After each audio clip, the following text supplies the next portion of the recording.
Okay. All right. So, hello everyone, and welcome to the Black Teachers Connect Trainee Teacher and NQT webinar. So thank you so much for joining us this afternoon. So I'm joined with Debbie and Genoa, who are our panelists for today, and we have Michelle coming along in a few moments. So I'm really happy to be doing this. So just to give you a bit of background about Black Teachers Connect, I'm Ria, I'm the founder, and we are all about building a community for Black teachers and ensuring that Black teachers are supported and that their well-being is focused on and that they're given the position to really thrive and move up in the education system. So I really hope that this webinar is useful to you. I really hope you get something from it, be it a training teacher or an NQT, and I really hope you are able to take something away from today's webinar. So let me just introduce our two panelists that I heard at the moment. Michelle's coming along in a moment.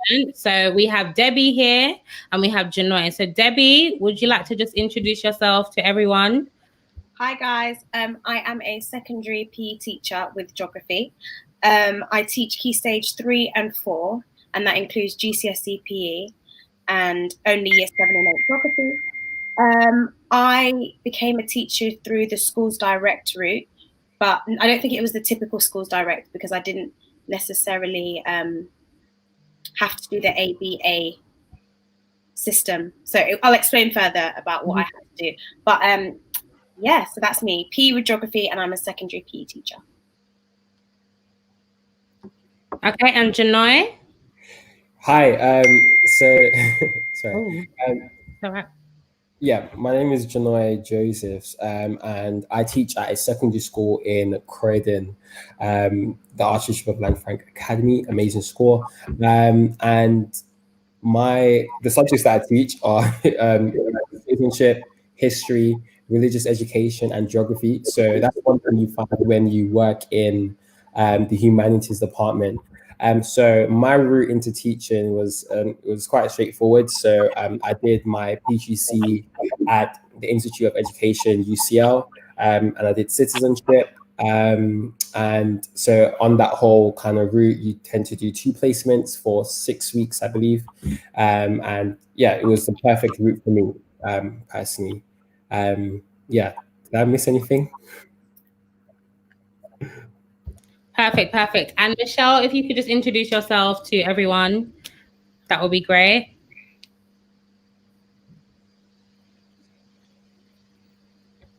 Is she frozen? Okay, I think she might be frozen. All right, I'm just gonna bring her back on in a moment when she's not frozen. Okay, so the aim of today's webinar, guys, is to give you an insight into our training years, into the NQT year, and to give you this insight into what it might be like for you and to give you the best advice possible so that you will have the most strong start to September. It's interesting that I use the term strong start because that's what we used to say in terms of a lesson. They would used to say you need a strong start. That's a successful lesson. So we want to give you that strong start to your training year or your NQT year and allow you to set up that really good foundation in order for you to flourish. So initially, I just want us to talk about our roots into teaching and our experiences of teaching. For those that don't know, I am in my NQT year as well, but this is not about me. This is about giving the floor to the panelists as well. Obviously, I'll share some of my experiences, but I really want to get the experiences of both Debbie, Genoa, and Michelle. So Debbie, your route into teaching, your experiences of the teaching year. So we're going to focus on the teaching year for the first half an hour, then we'll get into the NQT year, okay? So I chose the Schools Direct route because I really didn't want to be put in a school which was too far from home. So I live in Southwest London. I didn't really want to travel too far, especially with the teacher training year. I know how intense it was going to be. So I chose let me even get the name. So it was called Wandle Teaching Alliance. So I kind of knew the schools that I was going to. And because I'd been a PE technician prior, I knew that I wanted to go to a school in South London, an all-girls school, and I wanted to work there. So my training year, I got the school that I wanted, that I previously worked at. That was great. I was familiar with the kids. The staff was supportive. I think their PE department have been together for over 20 years almost. So they've really been working hard together for a long time. So I've gone into a strong foundation, a strong school. And that was great. My mentor was really not hard on me, but really hard on me because she knows how well she wants me to do. She was very supportive, very encouraging, making sure I was on top of all of my things. And then I move into the second placement, and it's a completely different world. It's a mixed school, different part of South London, and they had their own issues and their own challenges. So I think going to that school was very eye-opening how good I quote unquote had it at my prior placement. So I think it was challenging. That's what I'd say, especially the commute, which is one thing that you do need to think about further on from just teacher training and NQT year. You do need to think about the commute, and I think that's where it really got me. But that PE department again was supportive, really encouraging. But there was a change in dynamic. So the budget of the school, they didn't have as much facility as the prior school that I worked at. The prior school had a swimming pool, 3 gyms, netball courts, tennis courts. So I was a bit taken back. So then I had to change my teaching style and adapt, quote unquote, differentiation. But yeah, so that's kind of me in a nutshell. When I went back to the other school, I was flourishing just because I knew the environment, I was comfortable. My mentor was really supportive. But that was my training year. But don't think it wasn't hard in both schools. But for convenience sake, I preferred the first. Thank you, Debbie, for sharing that. And Genoa, your training year, so what was that like for you? Were you in 2 different placements, or what was that experience like for you?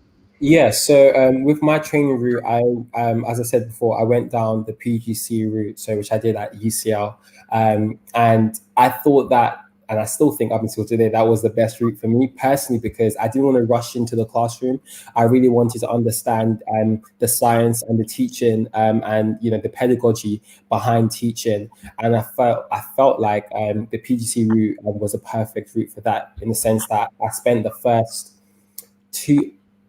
Let me, if I get my timeline correct, I spent the first 6 weeks, 6 to 8 weeks in UCL, learning and developing my subject knowledge and also teaching wise and so on and so forth. And then I went into my first placement. And by the time I went to your first placement, it's a case of like, you're learning on the job, but you're also putting into practice everything that you've learned prior to that. So my first placement, it was at Kingsdale, which was an amazing school as well. This was a large school. I mean, they had over 1,000 to 300 students on roll. The facilities was massive, similar to what Debbie kind of experienced. Like they had money, so the facilities, everything was just kind of just perfect, I would say. I learned a lot in this school, and I think I was at this school that I really started to own into my teaching style. Around me, I was surrounded by different people, different age groups, and also different subjects. But I had an amazing mentor, which I'm still in contact with. She means a lot to me up until today, and we're still good friends. And I think it was through that relationship that I was really able to kind of flourish and to become the teacher that I am now. My second placement was at a girls' school. It was contrasting, I must say, and I think, up until today, if anyone speaks to me, I would always say that I disliked it. I disliked my second placement. However, it was needed because it really highlighted that a girls' school isn't the school for me.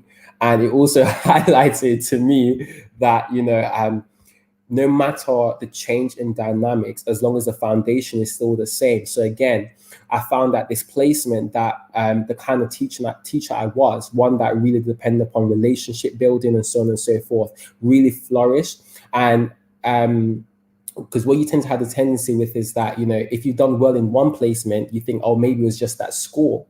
But if you go to a new school and it's still the same practice that you put into place, you realize that it's not actually the environment, but it's actually you yourself. And so both placement really contributed to the teacher that I am today. They're both contrasts. And I think that's the purpose of these routes, these different routes, is because across your career as a teacher, you're always going to find yourself in situations that I wouldn't even say uncomfortable, but it's going to be different. And as a teacher, you need to learn how to adapt. And that's one of the main things I learned on my route into teaching. I really like what you touched on about this idea of contrast in schools. And so for those of you that are doing the PGCE route, I know I just saw a comment, someone said it's unlikely that they'll be in a second placement. I know there might be changes next year due to coronavirus, but the idea of contrast in placements are really, really important because as Genoa said, it gives you an idea of where you want to be at and what type of school you want to be in. When you're in those two placements, it's really important to look at the school's values, look at the school's visions, look at the students, look at how they use the hidden curriculum, for example. How do they embody the students? How do they encourage them to be better? How do they create them to be citizens? It's all about those things in a school that you're seeing that can help you decide what school do I want to be in and what is the right environment for me. So I think the contrast in placements is really, really good in comparison to a training year when you're just in one school, because it's really hard to know where you want to end up. And so you can spend those first few years of your career in and out of schools because you're not too sure what school is for you. So I'm really glad that you found out that a single sex school or a girls' school was not for you. So you know that you won't go back into it. So I think it really is important. So Michelle, I know we missed you out in the beginning, so maybe just introduce yourself and then tell us a bit about your training year. So your training year, your first year at the IOE. Okay. So hi everyone, I'm Michelle. So currently I've just finished my NQT year at a school in North London. So my route into teaching, I took the PGCE route as well at UCL. And for my first placement, I was in a school in Finchley called Christ College. And so this school was converted. So it was originally a boys' school, but when I joined, they started to introduce girls into year 7. So the majority of my classes were all boy classes. So I did deal with a lot of behavior issues, and I feel like that helped me to be able to know how to manage behavior in the classroom. So I was grateful for that experience. And I also taught sixth form in that school as well. My second placement was in a sixth form college, was so completely different from being in a secondary school, because in the sixth form college you're only teaching 16 to 18 year olds. So, and the reason I enjoyed that placement more was because I was able to specialize in the subject that I was specializing in. So I was able to focus just on sociology. When I was in the previous placement, because sociology is a humanities subject, they kind of want you to teach other humanities subjects like geography, history, RE as well. But when I was in the second placement, I was able to focus on sociology and really develop my subject knowledge in sociology. So that really definitely helped. I'd say they both contributed. And as Jonoy said, your contrasting placements do kind of help you decide what kind of school you want to work in. I discovered that I didn't want to work in a sixth form college just because I actually do enjoy teaching Key Stage 3 and Key Stage 4 as well. So I knew I didn't want to just be in a Key Stage 5 environment.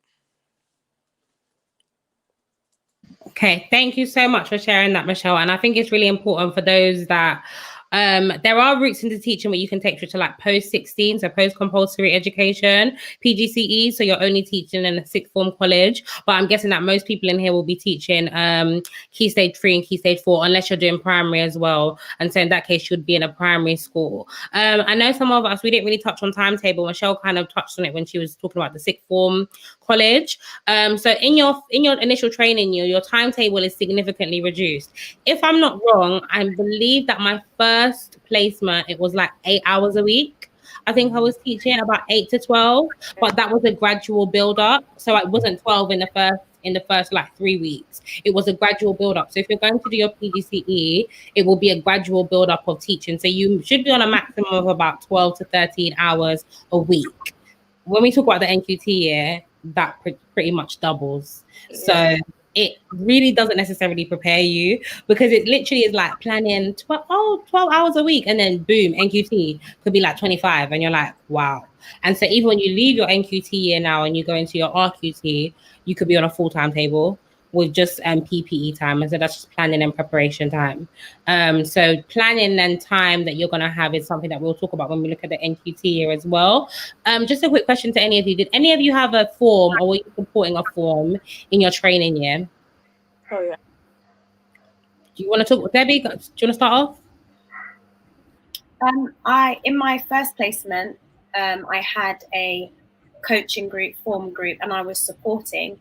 But I realized as you progress through one of the standards, I think it's part 2, you had to talk about British values, beliefs. And if I was a learning coach or a coaching teacher, I should be able to deliver not necessarily sessions, but you have about 15 minutes, a quick presentation on what's going on in the world, or how can you deal with stress during exam time, or even just engaging the kids just shows how much you are committed to your job and your responsibility. It wasn't too much, but through that, you're able to learn how to use Sims. Some of you may or may not be familiar with Sims, just how to take a register. Simply, if you become someone that takes the register, the kids get to know you, you get to know their names, you build a relationship. But I think it was one of the best things, because at the end of that placement, all of them were sad to see me go. I had year 7 group, they were lovely. And it's like, you're their go-to. So imagine if, even during your training year, your teacher training year, they see you in the corridor, they're having an issue, they'll stop you, they'll ask you for things, they'll ask you for help. So even if they haven't given you one, try and tag along, because it will only benefit you come to your NQT. You'll have that bit more experience. I do think for the teacher training year, you do, and you might be required to be a learning coach or a mentor, like on the side. So it's not your whole coaching group, you're supporting someone else. So even if they don't give you the experience to, make sure you ask for it, because it shows you're being proactive. So when it comes to interviews, they'll ask you, okay, so during your training year, what did you do? Oh, I was just waiting in the room for my staff room for my classes to start. No, I went out there and I decided to assist someone else who I thought maybe needed help. Even if it's just 2 weeks, you try sixth form, Key Stage 3, Key Stage 4. I've had experience across the board. But yeah, sorry, Michelle, you can go. So I was co-tutor of a year 7 form, and the other tutor, who was the main tutor, she basically, because she had just finished her NQT year, so she basically let me take charge most of the time, and then eventually she went off sick, so it was me being responsible for that whole form at times, with another teacher supervising. And it was definitely really good to experience. In that tutor group, the main tutor already had a timetable to follow. So we would have a schedule of what we were going to do every day. So for example, Monday was always equipment check. So we'd check what equipment that they had. Tuesday might be reading. And I think having a routine like that really helps, instead of them just coming into form as like a waiting room for them to go to their lesson. Like, it's always good, and most schools do have it, it's always good to have a timetable of things that you need to do. If your school doesn't have a set timetable, you can easily make one up, decide what you're going to do on each days. It really made me see the importance of like how at the beginning of the day, tutor really prepares the kids for the rest of the school day, especially things like reading, mindfulness, things like that. It helps set them out for the rest of the day, and like they know that they can always come to you if there's an issue that they're having in school that they need. You're basically like their school mum or dad, basically. So it's always good to build relationships in the tutor group. Yeah. Genoa, did you have a tutor group or any connections in your training year? Yeah, I again, just like Michelle, I actually shadowed 2 year 7s, year 7 form groups. But I think one thing I love what Debbie said is just this whole concept of being proactive.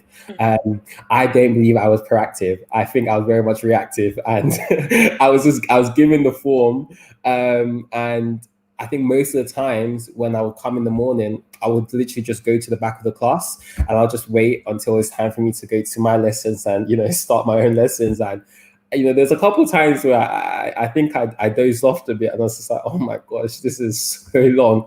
I did the same. I did the same. I'm not going to lie to you. I think to kind of mitigate that, I really should have been a bit proactive, because I would have learned a lot more stuff whilst practicing, I would say practicing with somebody else's form, and that would have prepared me for my own form this year. But nonetheless, I think it's an easy kind of routine to kind of build up. Rightly so, as what Michelle said, you're literally just like a filter system before your your form progress throughout the day. So you're checking uniforms, you're checking their mindfulness, you're checking that they're ready to learn, and ultimately, if you do not believe that they are ready, it's down to you to kind of communicate that with the whole school, because you are the middleman between home and school. So being a form is an amazing opportunity, and don't be like me. Be very proactive and learn as much as you can. I even struggled to use Sims for the first time. Where all you have to do is just click that that / button, but I struggled. I didn't know. It's like, what am I doing? But it's just things like that you just really have to just get into the routine of doing. Thank you for sharing those experiences, guys. I think that's really like good advice that you've given there to people to go out and be proactive and seek to be a form tutor, even if it's just a few weeks of shadowing. No one's saying and even if it's just 2 days a week, it doesn't necessarily have to be that you commit to it the 5 days a week in a school. I was with a sixth form group 2 days a week when I was in my first placement, and I really enjoyed it. I built really good relationships, and I loved being with the sixth formers. Like, it was kind of like being with friends. But that's another thing that I'm about to come on to, is about how do we maintain those professional relationships with our students, being young Black teachers. So in your initial training year, what was that like, being a young Black teacher and keeping the relationship? Can I just, I think someone just said sometimes teachers don't like handing their kids over to someone else. And in response to that, you're not asking to take over the coaching group, even if it's a conversation. So I wouldn't say just go in there and ask to take over, but perhaps meeting them in the hallway. Hi, I'm on my teacher training. Do you mind if I do the register maybe once a week? Or do you mind if I collect the letters from the head of year and bring them to the coaching room? You're not taking over. It's more like, and you actually find during your training year, the teachers want to take a back seat and they're happy for you to do it. They're getting paid to sit there basically and watch you. So you being polite about it, it's just all about your approach. So don't ever feel like teachers say no and this, that, and the other. And if some teachers don't like that, maybe you go to another form group and say, hey, do you mind if I come in and assist? And it's basically saying I'm hands-on if you need. But yeah, that was to Esther, I think. I really do agree. Anytime I would be having to take over someone's lesson or take over someone's form group, the teacher would be absolutely elated. They would go and do printing in the morning. They weren't concerned with their group. So if a teacher seems a bit possessive, maybe look for an alternative, or maybe just don't even bother and ask for an alternative form group to take over. But most of the time, people will be happy for you to support their form group. And it is really about your approach to it. Explain what you want to gain from shadowing the group. Don't just say, well, I just want to come and be in the form. You need to explain what you hope to gain out of this. And that also contributes to people writing emails for you to put in your folder as evidence that so-and-so came forward to me and asked to take over my form group. In doing so, she really was successful with the form group. All of that is evidence, and you're ticking off a teacher standard just like that. And that's both for the training year and the NQT year, because for both years, you're collecting evidence. So I think that's really, really important. So as I was kind of saying, I wanted to look at building those relationships with students, being young Black teachers, and what was that experience like for you? Because in my first placement, it was predominantly Black students. For them, I probably look like their sister or, their auntie or someone that they can vibe with, Mrs. one of the girls. And it's like, no, it had to be serious. And at some points, I really found it difficult because I didn't want to be too harsh, and I didn't want to be too soft. But I had to find the middle ground. So what was that experience like for you guys in terms of building relationships with students as young Black teachers, being relatable? Just like yourself, Ria, I found the relational side of building with students quite easy. I think for me personally, I love the fact that the students, they would have never come across a teacher like myself, in the sense that I was definitely using lingos that they wouldn't think I'd understand. And I think it's, they're kind of shocked when you realize that, okay, cool, like, yeah, like, I'm not like these other teachers, like, no way. I'm going to be very much direct with you. And they really appreciate that. But I think it took me a while to understand that I do need boundaries And when it was time to enforce that boundaries, I think some students reacted well, some students didn't react so well because my relationship with them was kind of blurred on their side, not necessarily my own. And so I just really had to kind of just make it clear. And so one thing I did was that when I moved into my new placement, whenever I had whenever I went to my new school, in my first ever lesson, I made it clear, this is who I am. I'm a teacher. You don't need to know how old I am. Just know I've got a decade over you, and let's get down to business. And that literally just set the pace. Like nobody would, try to relate to me in such a manner. Like, oh my God, you're one of the dogs. Or like, no. I told you who I am. So yeah. Can I just jump in after Joy? One of your teacher's standards is behavior. The first thing you need to do is set your standard. Whether you do that as, oh guys, let's come up with something we agree with, and this is how we conduct ourselves, or you go in hard and you just say, listen, this is what I want, this, and this, and you're here for that.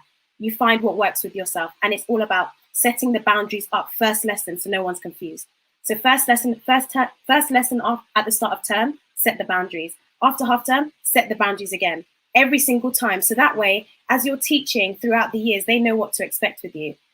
When I was working at the mixed school, the boys were really cheeky. They were really, miss, where's your man? Have you got a boyfriend? When are you getting married? Have you got kids? And I'm literally just like, no, we're not going to do that. I don't ask about your personal life. You don't ask about mine. Let's not, your year 10, no, let's not do that. Because then it also becomes a thing of, we know what the staff room can be like. Oh, that teacher's over pally with this student or these teachers. So you also want to be mindful of how you are perceived. I know it's not good to judge, but staff room talk, it happens, let's be honest. Setting boundaries and expectations, and also being able to call on parents for support. So if you feel like students are stepping out of place, speaking to parents as well, they can have a word and they just know from the get-go, this is what Miss Fawiba expects in her lessons. This is how we continue ourselves. And that also goes in your form time, tutor time. If you set those boundaries and expectations, they will follow it. It may not be easy, especially during teacher training, because students aren't, you're just someone that's going to be here for a few terms and then you're leaving.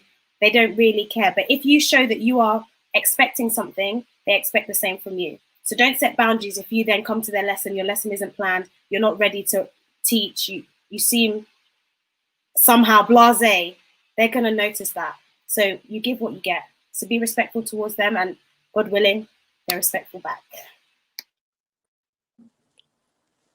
So, sorry. Yeah, go on, Michelle. Go on. That's what I was going to say. Go. I agree with everyone when they're saying about building the boundaries and like setting your expectations first. Definitely 100%. One thing I did find difficult, and for those of you who are going to be teaching Key Stage 5, I found it difficult with sixth form students. So in terms like my approach, I think I started off a bit too relaxed because they're also young. Most of them are in their own clothes. They kind of also look like you as well. They're not that far off in age. And sometimes it can be difficult to set the same boundaries that you would if it was Key Stage 3 or Key Stage 4. And I remember one of my mentors said to me, remember the sixth formers are just year 11s in their own clothes. So you can still set boundaries with them as well. And you can still apply the same rules that you would if it was for the younger years. So I definitely say with post-16 as well, you should also set those boundaries as well. It doesn't matter how big they are, how independent they are, they also need that structure as well. Someone just asked a question, what type of boundaries have you set? So me teaching Key Stage 3, 4, and 5, especially with my Key Stage 5 groups, the boundaries that I set is don't walk into my lesson if you're late. Don't push open my door because I'll push you back out. When they come in, I say, go back, don't talk, don't speak, go. My door don't come in. So you need to set those boundaries. If you're late, knock and you wait outside. Even if they're Key Stage 5, 4, 3, doesn't matter. In my school, to be honest, if Key Stage 4 are late, SLT grab them and they're taken to the canteen. So they don't even get to come to lesson. They go on a timeout if they're more than 5 minutes late. But you must set boundaries. What are your expectations of pupils? Do they come with pens? Must they come with their pencils? They should do, because the school has a policy of equipment. And so if they don't have that equipment, be consistent with your detentions. You can't say to one child, oh, all right, then I'll let you off. And then the other child, you'd be like, no, detention. It doesn't make any sense because it starts to create an inconsistent balance within your classroom. You have to be consistent with your behavior management and with your routines. Don't set a routine on the first day and don't bother following up with it the next day. If you want them to line up outside, they line up outside every single day. Doesn't matter. Do not fall off of your routines. The moment you fall off your routines, the kids will just be like, well, she's unserious. If I turn up late, she's not really going to give me a detention. You know, miss, hey, miss never gives, never follows through. Because I used to be like that. I used to say, oh, yeah, okay, come back to my classroom for detention after school. I wouldn't even be in my classroom. I'd be somewhere else and I'd forget. And I realized that once I kept on doing that, they weren't serious. And so I had to take my routine seriously. And so once I did that, the group knew. So that's one thing I would say, consistency with your routines, ensure that you're on point with it. And that will ensure that your boundaries are set in the correct place. Okay. And so a lot of people are asking about planning. But it is about 2:00, so I do want to move into focusing on the NQT. But I think we can talk about planning and marking generally for both the training and the NQT year, if that's something you guys want to touch on. So, because a lot of people are asking about how do I plan lessons, how do I mark, what is that experience like? So, guys, the floor is yours. Planning and marking. What was the experience like for both training and NQT? So maybe tell us about training and what the difference was like in your NQT year in terms of having to plan lessons.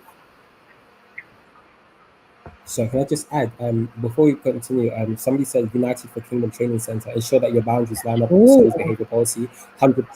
I think it's literally all about being consistent and letting the kids know that there's a united front. So if you come to my classroom, expect the same thing as you get to another teacher's classroom, but 100% agree with that, yeah. Okay, so marking planning, you want to... So I went to St. Mary's University for my PGCE. And I think it was the most vigorous lesson training plan thingy-mabobby I've ever done. And you know what? At the time, we were all complaining, this is so hard, this is so tedious. But honestly, those lesson plans were excellent for evidence because all they needed to do was highlight, and it was simple. I was spending hours and hours lesson planning, I can't lie to you. And that may be because I didn't necessarily understand the performer, or I wasn't being as nimble and quick with withdrawing information. But as you move from the training year to the NQT year, your lesson planning style will change. Now we use post-it notes. There was no way I could ever hand in a post-it note if I was doing my teacher training. But then sometimes you may fall into the habit of becoming slack. So if it is your style to write it down, lesson objectives, differentiation, AFL, and have it all like that, do it. Because you can look back and you can say, okay, this is where I've done these things. I know how I've catered to these students. You don't want to become lazy and slack in years to come because you no longer want to write it down. Obviously, 30 years, 40 years teaching, I'm sure you can have it off the back of your brain, but you'd know what you've done in each section in terms of AFL, differentiation, SEN, pupil premium. You'd know what you've done. But as a teacher in teacher training, follow the performer if they give you one. If not, a simple learning objectives, differentiation, SEN, starter, main activity, and plenary, that is fine. But I know my school currently, so my NQT year, we have a performer of how to do our lesson plans, and that's just so everything's uniform. And again, it's not as vigorous as the teacher training one. So it does get easier in terms of lesson planning, but I will say the teacher training part probably was the hardest I've planned for a lesson. Now it's almost go, go, go. And what about the workload in the sense of course, in your teacher training year, you may have been planning lessons for like 12 hours a week, but now in your NQT year, you've got maybe 25 hours. So how did you find that jump from planning, say, 12 hours of lessons a week to planning 25 or say however many hours you have to teach based on your full timetable? So now, because it's almost instantaneous, if I'm teaching a netball lesson, I know I need to cover marking, I know I need to cover distance, footwork, so on and so forth, and tactics. That's all second nature to me now. It's not even, I don't want to say it's not a thing, because obviously I do need to think about it, but it's not as concerning as it was when I was training. And in terms of the geography, because I know someone might be teaching geography or something like that, the lessons are already planned for us. So depending if the subject is an additional subject, they may have the resources for you at your school. So it's more of a case where I go in, I need to adapt lesson plans, so on and so forth. But it has changed. Honestly, it's decreased in my opinion, but that depends on the school you go to, what the resources are for you and what are available to you, schemes of work, so on and so forth. If there's a lack of, you may still be working really hard in your NQT year, planning and making sure everything's to a T. But if not, there's usually a scheme of work that I can follow, just add in some little things that I want to change to cater to the needs of my specific students, and then I'm able to go on. So the lesson planning time has dramatically decreased because I know what I'm doing now and I'm more confident. Okay. Genoa or Michelle, have you got anything to add on to in terms of your experience of planning? Was it stressful? Was it hard? How did you manage that training and then moving into your NQT year? So I definitely agree with that planning in the trainee year was very difficult. And I think that's just due to lack of experience of knowing how to do that.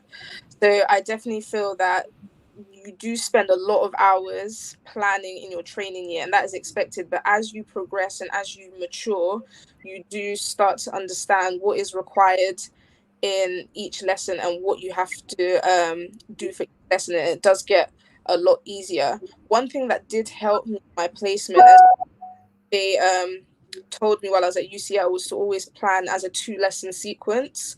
So always plan 2 lessons. When you plan one lesson, you plan the next lesson as well, and that definitely made it easier. I'd say it also made it easier because if you plan one lesson and you plan the next lesson, it's easier for you to add in some sort of retrieval practice in your lesson because it's fresh to you, rather than when you're planning the next lesson, you now have to go back to the other lesson and see what you taught and how you're going to do your retrieval in the next lesson. So I definitely say, if it's possible, if you can do it, it's always easier to plan in a 2-lesson sequence. Good, nice advice there. Thank you. Because someone did ask, do you plan for lessons individually or collectively? Whilst there's a PPA teacher covering your lessons. So are you talking about when you have the time out to plan?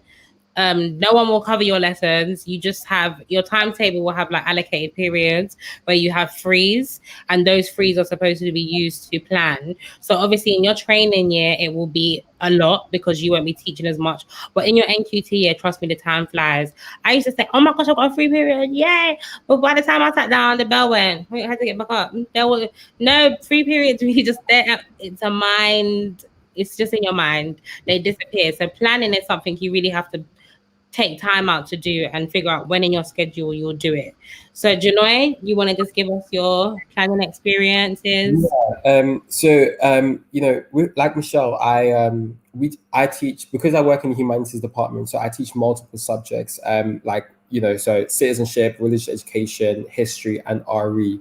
And citizenship is my specialty. That's what I did my PGC in. And so I was kind of fortunate in the sense that my line manager, my head of department, actually allowed me to just take lead on this, especially the Key Stage 4 side. So myself and another colleague, which is one of the first point I would say is that what made my planning and time management very easy was the fact that I really plugged into collaboration work. I really plugged into, working as a unified team within my department. So myself and my colleague, who are citizenship specialists, he took on Key Stage 3 citizenship, so year 7, year 8, and then I took on Key Stage 4, so year 10 and year 11. And so we just planned resources for each other to use, and even though we're sharing. On top of that, I also ensured that I was very much close with the history specialist, especially when I had to teach history. So like, hey, can I get some of your lessons, and also just to get my head around certain things.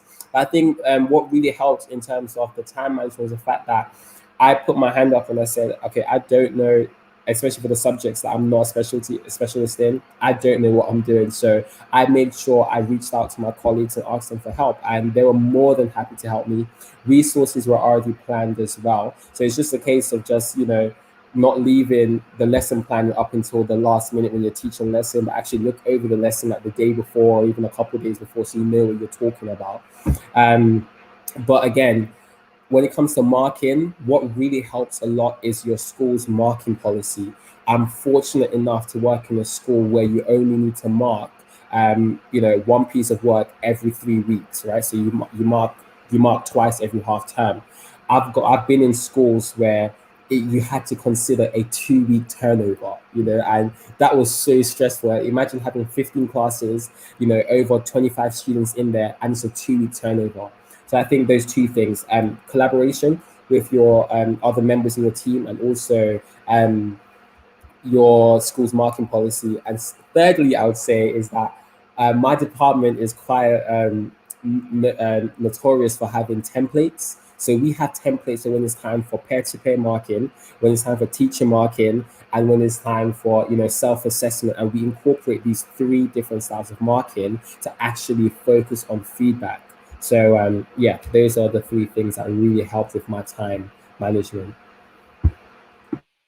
Thank you. Yeah, can I mention something? Someone said don't reinvent the wheel. So Christelle, TES is your best friend. Yeah. TES. Go on TES. There are lessons for every single topic you could think of. Now, I'm not saying go on there, just print it out and go and teach. You will need to go on there, have a look. Does the stuff match what you need to teach in your lessons? Can you adapt it for your students? But the lessons are already out there. Right. Don't spend time and time again looking for resources.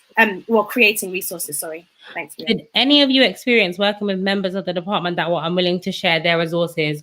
No, because that's really unprofessional. So if you experience that, if that's coming from another member of your department or your head of department, I would say go to your head of department and just be like, I need so-and-so's resources, but they haven't yet given them to me. Email them and CC in your head of department. Departments are supposed to cultivate a relationship of sharing resources. Shared practice is very, very important, because if you don't have shared practice, it simply means that some of you will be doing different stuff. You'll be doing so much different things. And if someone is doing something that's really, really great and they don't want to share it with you, it just wouldn't make any sense. So I would say definitely just send them an email, maybe CC in your head of department. If you sort of can't get the resources, I guess there's a conversation that needs to be had as to why they don't want to share their resources. But go on to EduTwitter. There's been times when I've gone onto Twitter and I've been like, has anyone got a lesson for cultural deprivation? And people have been like, yes, send me your email. I'll message Michelle. I'll be like, I need a lesson for this. I don't want to plan it. And she'll be like, yeah, I've got it. So I think share those resources with people and really just use the people that are around you, use the people that are in your school. But I think off the back of this, you guys are giving me ideas to have maybe like sessions on planning, sessions on differentiation, because we can't cover all of that today. We'll be here forever. So I think that is something that we will look at later. Something that we haven't been able to speak about just yet, and I wanted to touch on it because we're moving into looking at the NQT year now, is our experiences with mentors. So what was your experience like with your mentors in your training year, and in your NQT year, you still have a mentor? Oh, I still had a mentor. I don't know if you all had a mentor, but in my NQT year, I still had a mentor. So what was that experience like with you? How did you build your relationship with your mentor, and how did you use that to your advantage? Whoever wants to begin. I don't mind going first. Michelle? So my first placement, we built an all right relationship, and she was really helpful. She had also just finished her NQT year herself, so she was able to give me a lot of tips that she had got herself from her own mentor. So she kind of followed that style as well, and she really taught me a lot of teaching sociology. My second mentor in my second placement was really like super helpful. Like we built a relationship where I was able to have like casual conversations with her, and it wasn't always like, we didn't only just talk in like a professional manner. She was able to help me with so much and able to give me honest advice and like constructive criticism as well. And she was just super helpful. She even helped me to get my the job that I'm in now. Like she was able to like, she heard like through the grapevine, and she like put me forward for that. So she was just really, really helpful. So I definitely think with mentors, it's always good to build like a good relationship with them, like a friendly sort of relationship. And I think that definitely helps. It will make your life so much easier, and it'll make you happier at work as well. I was just similar to Michelle. I had a great or the mentors I've had, I had a great experience. My first ever mentor and my first ever placement, she absolutely awesome. I'm still in contact with her. My second placement mentor, it was a great relationship as well, but she was very hard, you know. She was very like, yeah, like this is it, you know. And it made me realize like, ooh, you know, it's a bit tricky right there. So again, both experience helped me how to kind of interact with my mentor in my NQT year. And I remember conversations, actual transparent conversation with my mentors, and I'd be like, I don't even know the words to say right now. Can I just draw a picture to show you how I'm feeling when I was feeling so overwhelmed? And I literally just drew like a stick figure with things coming out of my head. And it's like, this is how I feel. I didn't have to explain it. And then my mentor, because they understood how I work, they were able to kind of really help me and help me direct and navigate through the different issues I was having, especially when it came to like behavior management with certain classes or workload and so on and so forth. So I think having a real transparent relationship with your mentor, not trying to do this whole imposter syndrome, you know, try to fake it and so on. Like, to your mentors are meant to help. You can be fake to your students, like, hey, no, I've been teaching for years. But with your mentors, you really need to be so transparent with them, because the purpose of them is for them to help you, right? They cannot help somebody who don't want to accept help. So definitely utilize your mentor. I was going to say my first mentor, because I'd worked with her for a year previously. She was, I don't want to say she was like a mom. She wasn't like a mom. She was like a mom though, because she knew what she wanted me to achieve, and she was very bam, bam, bam. Come on, Debbie, let's get going. But I appreciate her for that. And she was very hands-on, very involved. Then my second mentor, very hands-off. So it was like, do I ask him for help? I guess I didn't cultivate that relationship, which I guess is my fault. But yeah, no. My NQT mentor is the best mentor ever. He's so supportive, so encouraging. He messages me, hey, Debbie, how are you? You looked a bit low today. Is everything all right? And he will message me in the summer holidays. He will just text me and just check I'm okay. And that's all about building the right relationship. But then as I think my friend, when she was teacher training, her mentor wasn't like that. And she kind of stayed silent for a long time. And you are doing yourself a massive disservice by staying silent. Your teacher training year is probably crucial in whether or not you're going to start teaching. So if your mentor isn't someone that's supportive or someone that you can turn to in times of need, you do need to voice that and possibly ask for a new mentor, because that is the start of your career. You're looking, oh, I'm trying to teach. Let me see if I can stick out this training year. If there's no one for you to turn to as a mentor, and as Genoa said, transparently, you won't enjoy your year. You may be suffering in silence and burning out way before we've even started the year. So yeah, a good mentor, if there are issues, please speak to the whoever's in charge of ITT or whoever's in charge of NQTs to make sure you do have someone that is supportive and actually wants to be your mentor. No point in just flinging someone to you and they're not really supportive. They don't want to be here. They don't want to help you. You are at a massive loss. So yeah, speak up, guys. It's easy to sit there and think, oh, I don't want to complain. I don't want to, but do speak up. Otherwise, you're not helping yourself. Yeah, and excellent stuff, guys. So thank you so much for sharing that. And I also think another thing is, when you are observed by your mentor, and your mentor will most likely be working within your subject specialism, and when they observe you, sometimes they can project. So if you don't look like them or teach like them, they may see you as not being the best teacher, because often sometimes mentors want to see a replication of themselves. And so at some point, if that is becoming the problem, maybe you have to have that conversation, because teaching styles are different. You can't copy someone, you can't emulate someone. And so that's something I would say when you go into your teacher training year, when you go into I think this is more of a teacher training, you observe for about a week and a half, 2 weeks before you teach your first lesson. Do not try to replicate the behavior you see. Do not think that I'm going to teach like them. You need to be yourself. You need to teach how you want to. And so don't replicate someone else just because they're your mentor. So go in with that independence to be yourself, but also use your mentor as someone to help and guide you. And as Debbie said, if they're not supporting you or they're not helping you, talk up, tell the person that leads training teachers and NQTs in your school, and have that conversation. I changed mentors in my NQT year. In my beginning of my NQT year, I had a mentor. She was the head of my department, but she was so overwhelmed.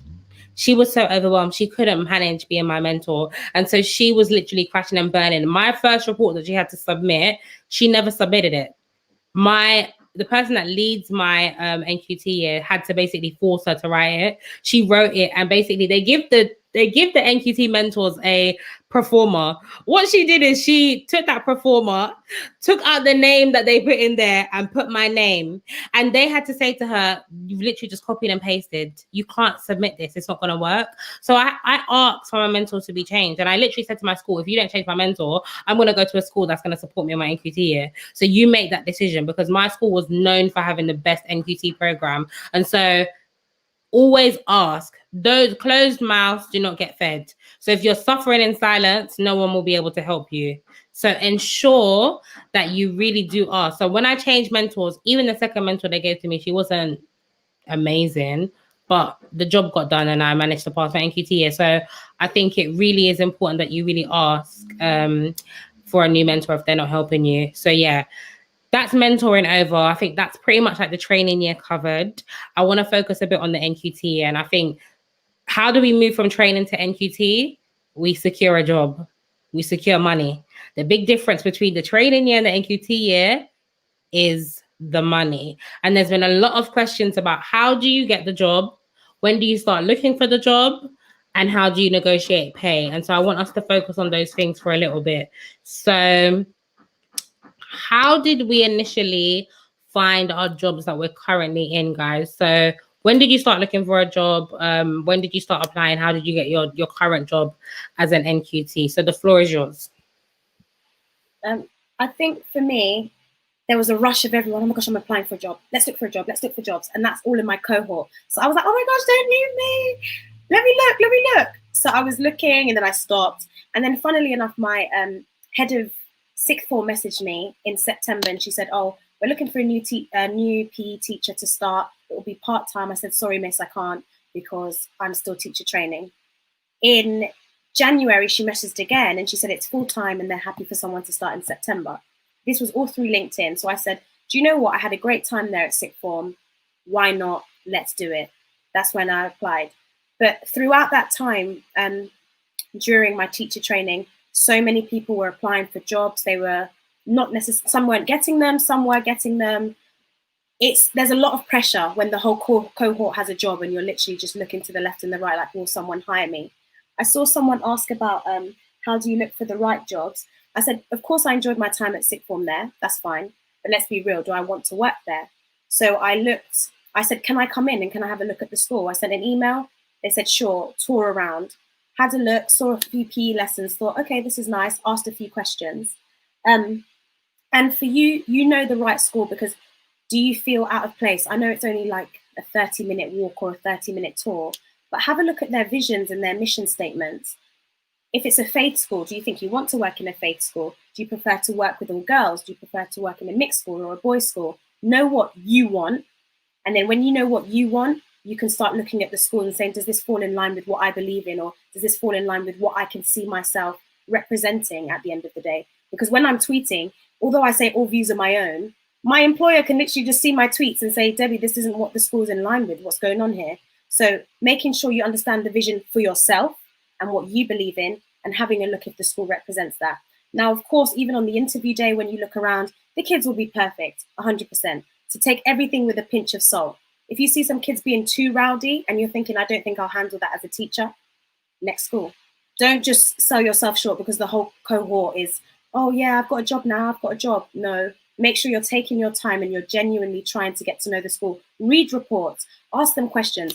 There was a dip in their GCSE results. I asked the head teacher, can you explain this? And he explained it. So you have to do your due diligence before they want you. You could say, oh, I want you. They may not want you. You have to make sure you are looking. Are you looking? Are you being diligent? Because then it will come round and you'll say, oh, I didn't know that they did that. I didn't know they were a Christian school. It says Church of England though. So, do you know, making sure that you're doing yourself a good service, like make sure you're checking everything, ask questions, create a checklist, even before you apply for schools. What do I want in a school? Write it all down, start ticking, start looking at schools. Does it match that? If it doesn't, don't stress yourself out. Teaching is hard as it is, let alone teaching a school you hate. That's me done.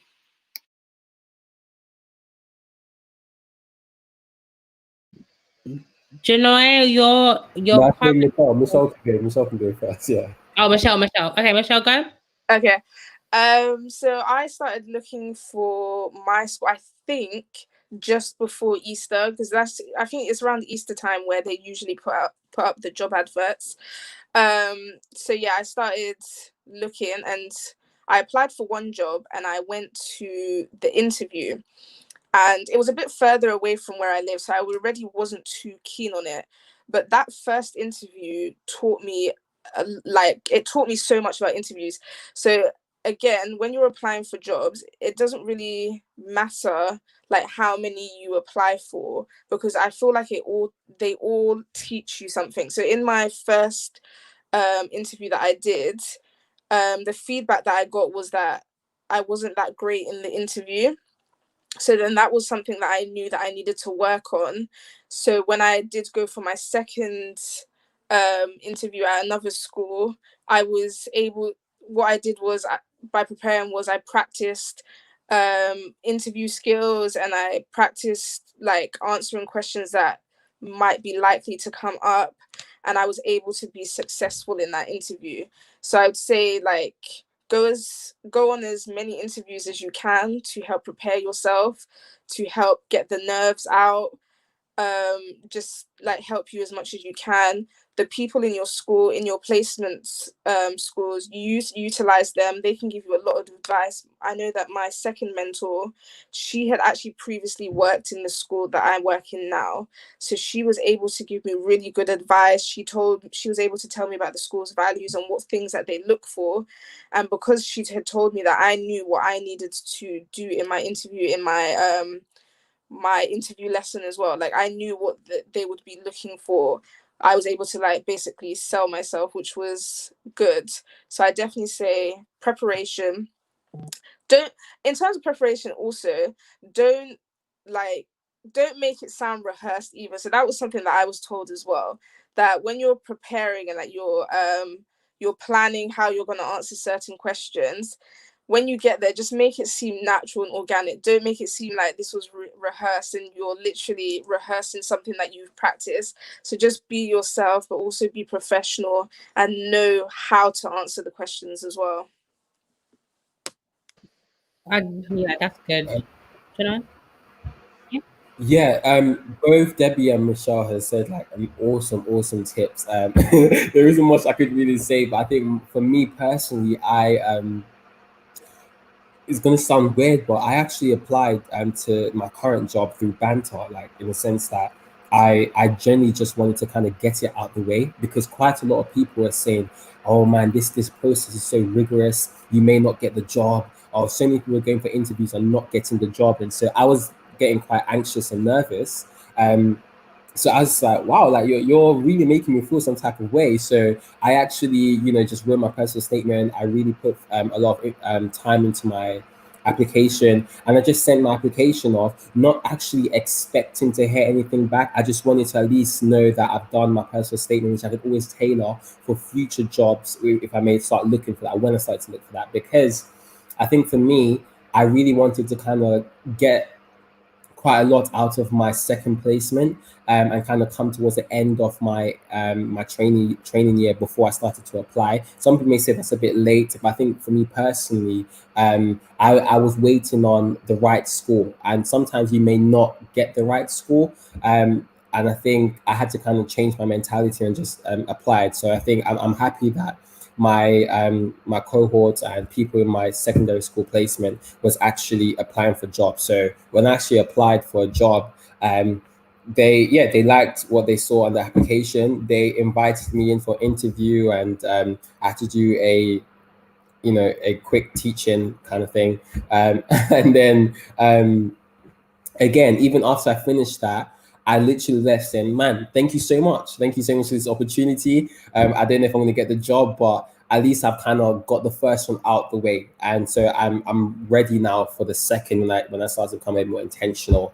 And lucky enough, they actually called me back and said, "Yeah, we'd love to have you." So I think for me, I wasn't being intentional about looking for a job. What I was intentional about was actually working on my application and working on my interview skills, and kind of like just prepare myself holistically so that I could really sell myself to a school that I may really want to kind of work at. Because when I was applying for schools, I didn't necessarily want to just get any other school. I wanted to look for a school where I could really have an impact in. And it comes back down to what Debbie was saying, know your values. And I think for me, I really wanted to make an impact and be a role model and really kind of just like work together in a school community. So yeah, those were the things that kind of shaped the school that I was looking for. Lucky enough, I was the school I currently work at, it allows me to do so. So I'm really happy for that. But I think just like what Michelle and Debbie were saying, put real emphasis into the preparation stage of your interview. And again, as much as they're looking for teachers, right, you also need to ask questions as well. You need to ask them. In my interview, I I read the Ofsted report, and in my, when they ask, do you have any questions? Like, it's been a great day so far. I love this interview, but I do have one question. In the Ofsted report, it stated that this is an area that you guys are weak on. Can I just ask how you're working on that? And they were both like shocked, and they're just like, what? And I was just like, I'm so sorry. Like, did I step on, was I not meant to ask that? And it's like, no, thank you for asking. And we actually had a really good conversation about how they're working, to kind of tackle that area that they need to work on. And I think from there, they kind of realized that I'm going to be that teacher. They employed me that's, engrossed in the school community. And so again, as much as the school is interviewing you, you're also interviewing them. I think that's the mentality you need to have moving forward. Excellent stuff. Thank you so much for that. All of you, really, really great advice and really great experiences for you to share. We had like a few comments about getting placements in your just placement schools, getting jobs in your placement schools. And so for me personally, in my first year of training to teach, I never really had to apply for a job. I was offered jobs at both of my placements. So I never had to apply for a job. I applied for a job kind of like you, for banter. And I got that job as well. And so that was at my old college, kind of like Debbie. So I've never really had to go out to interview. But I really would say, if there's a job going at your placement schools and you really want to work there, shine as much as you can, but have a presence. And so my head teacher always used to talk about that. When I walked through the corridor, I used to always fix kids. Like always be like, your tie, your jumper, don't run. Like I was heard. People knew who I was because I was always talking and I was always out there. And so that presence, I think, gave my head teacher that kind of push to say, we want to offer this girl a job. And so I think if you're looking to get employed by your placement schools, make sure you show out and you really shine. But if you're applying for jobs, please use the advice that's just been given to you. Well, I wish we could sit here and talk about interviews, but all of those things are things that we would have to talk about for a very long time. Preparing for interview questions, that's something that we'd have to do on a separate occasion. So yeah, guys, we'd be here forever. So following on from that, I think a key thing people are asking about is money. So money in your first year of teaching, can you be cheeky? Can you say, give me a bit more? Or, we've got Chanel bags to buy, we've got houses to buy. So can you ask them for a bit more money, or do you need to just stay humble? So guys, what was your experience asking for money in terms of your NQT? Did you just accept what they offered you, or did you push for more money? Debbie, do you want to take the floor first, or Genoa? Genoa? Yeah, I'll go first because there's no story behind mine. I just took it. I just took what they gave me, and I think when I look back on, Debbie's going to share her story.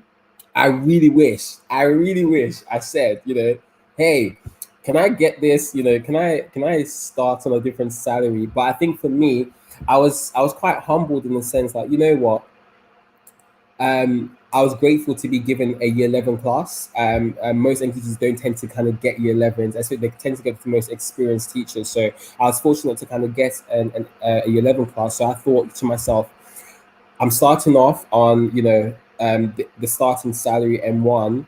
I'm literally going to put my heart and soul into my classes so I could get enough result or get a good result. So when it's time for my midterm review and so on and so forth, I can really argue my case with examples and with facts and results saying that this is what I have done. Therefore, I believe that I should now get this salary. I think I didn't have a grounding to kind of negotiate that from the start. So I think, yeah, for me, I took what was given to me. I was grateful. Any money coming to me, that was perfectly fine. I'm okay. Debbie, Michelle, you gonna go first? Okay, yeah. So with my school, I didn't really actually have any intention of like negotiating my pay because I was also a bit scared to do that. But my school already put me on M2 because they said, in light of your experiences that you've had as like a teaching assistant, we feel like it makes sense to put you on M2. So I would say, in terms of negotiating your pay, if you feel like your experiences, you have a lot of experience and you feel that you could be on M2 because of those experiences, I definitely say that you should ask, because for like my school to already highlight that shows me that there is room to do that if they can see that your experiences are more than M1. So I say definitely negotiate.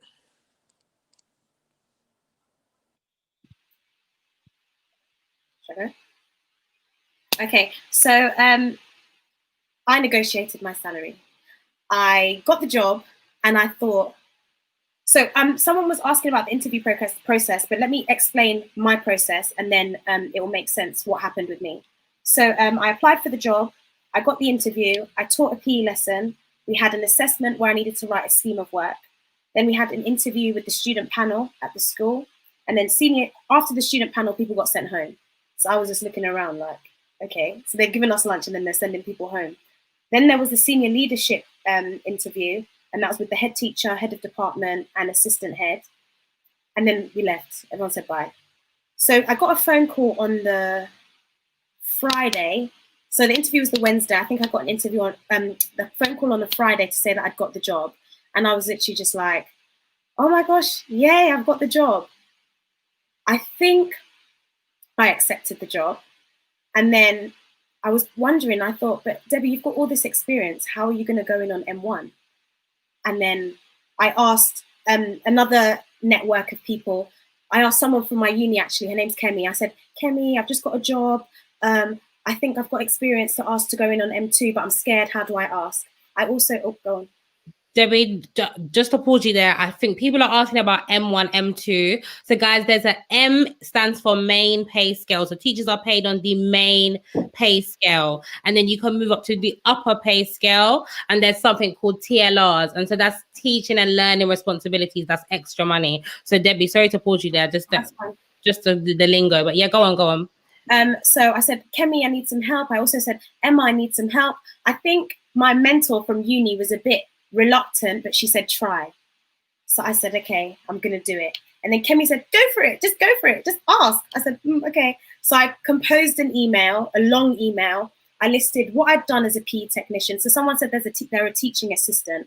I hope in that teaching assistant, you've done the register, you've done clearing away, you've done cover work, sorting out and arrangements, you've done one-to-one sessions with the kids, because all of those things you list, you explain what you've done, you explain why this makes you qualified to move up a level. It just means you've got more experience. I wasn't leaving my NQT, my training year, as someone who hadn't done set cover work. I wasn't someone who was unsure of the discipline and the behavior of students, so on and so forth. So I literally put down, I taught BTEC PE. I wasn't even qualified. I ran extracurricular clubs. Their year 7 team won the Wandsworth Athletics for the first time in 2 years. That's after I'd trained them, so I put that down. I said lesson support, setting cover work. I used quotes from my previous mentors, and I put them, I said, do you mind if I quote you? I'm asking for a higher salary. I literally quoted everything. I prayed and I fasted. And then my friends in the Bible study chat were just like, Debbie, how can you ask for a higher salary? You just got the job. I said, well, you don't know God. That's fine. I asked, and literally the email was about a page long. If anyone wants it, you can find me on Twitter and I'm happy to send it over to you so you can use a template or whatever. And my head teacher replied, sure. I said, sorry, I've been sweating, thinking about even asking for this money, writing down, explaining what I'd like, so on and so forth. You need to ask. Ask and evidence why you are asking. The guy wrote four letters and that was it, sure. So honestly, if you don't ask, you don't get. But obviously I get some people are shy to ask, so on and so forth, but ask. Literally, people can, who was it? Martha de Cosme said that even if you've got a degree, 2 degrees, you should be able to start on M2. If your head teachers are, yes, she said it. This is what I mean. And network. If you've got masters and you've got a BA, you should be able to. That is subject knowledge. You are coming in as a massive specialist. If you're your only specialist in your school, you are taking on the most workload. You should be able to ask for more money. Closed mouths do not get fed. Talk it. So there are so many things which make you qualified. As a trainee, yes, you can. If you have been shining, like Ria said at your placement, you go into your NQT interview and you say, listen, this is everything I've done as a trainee. Can I please start on a higher salary? Okay, they may say no. You just note that down and you know how hard you're going to work this year to bump up 2 salaries. I've already asked, who did I ask? Kemi again. I said, Kemi, how do I move up? How do I move up from this one to maybe M4? How do I do that? You are proactive. You're putting yourself forward. Janoy, if you don't move up 3, I don't know what's going on, but you're working hard, evidence everything, not necessarily for your NQT folder, but in general, what are you doing outside of school to contribute to the wider development of your school? Someone was talking about Twitter being an influencer. If you're smart, you'd get onto if you're a sociology teacher, create a sociology page, get animations up there, assist, help with the revision and the learning of your students. The school will see it and they'll follow you and they'll start retweeting your content because you are pouring in. Now, ask, you will receive. Pray and fast, you may receive more. So please ask, don't shorten yourself because really and truly, most of us shouldn't have been starting on M1. Don't do it. I really do agree, Debbie. Thank you so much for sharing that. So guys, ask for more money. The school has the money, they can give you the money. I think it's really Sorry, I'm going to bite you in again. As an NQT, we are basically cheap to hire. Let's be honest. We are very cheap to hire, primary and secondary. They would rather hire an NQT who wants to start on M2 than someone who's transferring from a school that wants to start on M4 or M5.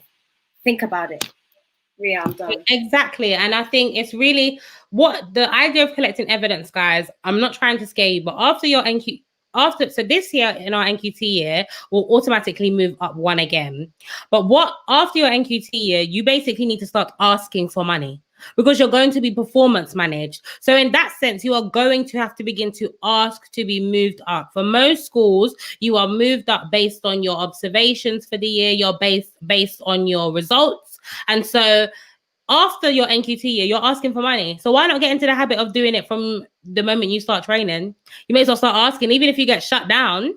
I mean, at least you've been asking. I mean, we love the kids. We're in this teaching for the kids and we really want to be here, but I can't teach and be homeless. I can't teach and be on the streets. I can't teach and have a hungry belly. So guys, we really need to be asking. Ask for your money and definitely negotiate your salary. Can you negotiate salary during performance reviews at any point in the year? I would say if you're doing significant responsibilities, not necessarily negotiating your salary, but asking for a TLR. So if you've taken on more responsibility during the year and you feel as though you should be rewarded for it, there's nothing wrong with asking for a TLR. It's very unlikely that during the middle of the year, you can get moved from M3 to M4 without a performance review. But with a TLR, it's a lot easier for your school to add that onto your salary, especially if you can prove that you've been doing more than the average person. For example, if you're taking on head of department responsibilities and you don't have the label of head of department, ask for a TLR. Okay, but be reasonable with that as well. If you're staying behind after school late and they're asking you to do that, don't think you can go and say to them, hey, I need a TLR because I'm staying behind late. I mean, no, they're not going to give that to you. You have to demonstrate real hard work. Oh, Michelle's here, sorry. So, yes. Sorry, Celeste asked the question, I believe. What if I'm going in as a trainee teacher? Can I negotiate the pay then? Are you a schools direct? Is that what you're talking about? Because also you can. My friend was going in as a schools direct and she negotiated her salary with the school and they have bumped her up just because she's got added responsibilities, home life and experience, if that's what you mean.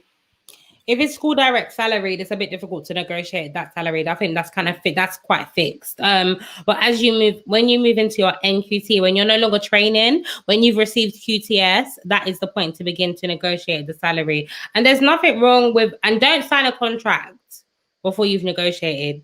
If you sign and then you want to ask for more, they will laugh. You've signed your life away to me, so I'm not going to give you any more money. So make sure you ask about the money, negotiate, reach out to Debbie, reach out to Black Teachers Connect if you need support with negotiating salary.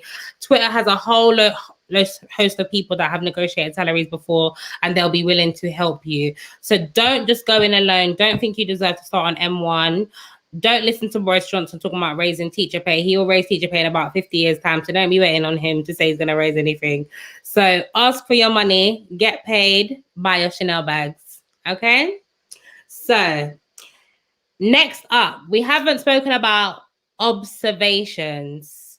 So of course, in your NQT year, you're observed a lot less. Some of you may have been observed every single week during your training year, every 2 weeks. It's a lot more rigorous. The feedback is a lot more in depth. But what was the experience like with observations? How did you manage observations? Were they scary? I know people that have cried after observations. You know, observations for me are just someone coming to watch my show, watch my performance, because it's going to be great. So, I mean, don't be nervous. But guys, what was your experience like with observations? How did you manage that? How did you navigate it? Were you only observed by your mentors, or were you observed by anybody else as well? Oh, so I'll go first. I don't mind. So I was observed only by my mentor. And we basically, what we would do in our mentor meetings, we would plan out when I was going to be observed and like which classes. So she always made sure that it was a range of classes like Key Stage 3, Key Stage 4, and Key Stage 5, so that there was a mixture of it, classes to look at. Also, she would also talk to me, and then she would ask me about like which class I would like her to come and observe me with. So you can tell your mentors or the person who's observing you which class you would like them to come and observe, especially if it's a class that you know that you shine the most, so that you can show that this is how these are the skills that you have in particular. It works really well with this class. But like we all, some of us, not everyone, but we might have behavior issues with certain classes. Do not pick those classes for your observation. Make sure it's a class that you're really, really good with, and you know that this will really sell you off as a good teacher. I loved observations. Don't be nervous. I would say that with observations, you learn so much about yourself, and you learn so much about your teaching, that all the criticism, all the positives that they give you is all something to help you. So don't ever feel that you're being judged, you're being criticized, or they're saying that this is bad and things like that. It's all going to help you grow as a teacher. So I loved being observed. And also, if you notice that you're the person that's observing you, because one thing I did experience in my first placement was one teacher that observed me. When she was now giving me feedback, it was very, very negative. It wasn't constructive, and it didn't make me feel good as a person. If you feel like they're not giving you constructive criticism, as Ria said, you need to speak up, and you need to actually speak up for yourself and tell them that, you know, like, this advice is not really helping me progress. It's actually making me feel a lot worse. Like, can you give me advice that's actually going to help me with my teaching? Because that's something that I experienced in my first placement. I was getting advice like that. But just always use it to your advantage. Don't ever feel like it's a bad thing. Observations are good. Sorry, someone asked, do you tell your students that you'll be observed? I tell them that someone's coming to look at their behavior and decide whether they should remain in the school or not. And they're going to sit at the back of the class. That's what I say to them. They're coming to look at you, not me. And so they're like, oh my God, we've got it. It works every single time. I don't do it. Anything. So the teacher would come in, and the kids will ask me, oh, why is she here? And I was like, she wants to be in here. Like, get on with your work. So I didn't say anything to them. Yes, I think, yeah, similar to what Michelle was saying, I really like observation. I think I'm fortunate enough to have my subject leader at UCL. He kind of got our cohort into this habit that every week we had to do some element of observation. And so by the time it came to the end of the year, we had over 22 observations in which we need to choose around 11 from. So we had options and choices. I think for me personally, in this year, my observation, it went great, but I think I also welcome the challenge in terms of classes that I found very challenging, because I realized that sometimes when it comes to actual observation, you don't know which classes you're going to be given. So I thought, you know what, I'm really struggling with this class. With my mentor, can you come and see how I can improve myself? And I welcome the kind of feedback and so on and so forth.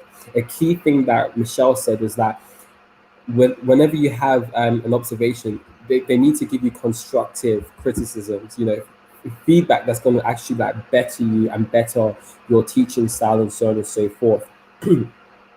If you're not receiving that, then I do feel like you need to kind of challenge the feedback that you're given. But a really good friend of mine, she kind of got me into this habit in the sense of like, you know what, whenever you're given feedback, take the flesh and leave the bones, kind of thing. If you understand that, okay, you know what, I don't necessarily agree with everything that you said, find something in all that they have said that you agree with, that you need to work on. Take that part of it and then leave the negative side of it. But I think you should always have an attitude that welcomes feedback and welcomes just criticism of your style. And again, it's not your character, but it's actually of your style of teaching, and it could be your knowledge and so on. So don't be don't take it too personally.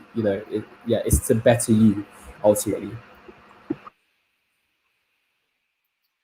I will jump in after Genoa. So during your training year, you should honestly, when they give you those free periods, observe some lessons.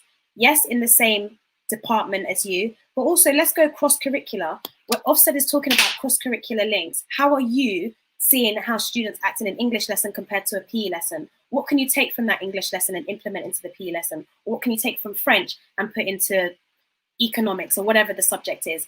Go outside of your department, because we get very used to just huddling in one department. Let's teach this way. But honestly, the best thing you can do is step outside of your department and see what other people are doing. See how you can learn in a different way. So although we're being observed, it shows, if again, proactive, if you are stepping outside and going to find out more on how you can better your teaching, your observations will be great.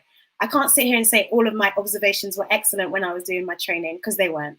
They were honestly messy. NQT year, they've definitely improved. As long as I can break down and explain everything that I've done, especially in that lesson plan, it will only benefit you. I think my feedback the first time round, sometimes she'd write about 2 sentences and I'd be like, well, I need a bit more than that.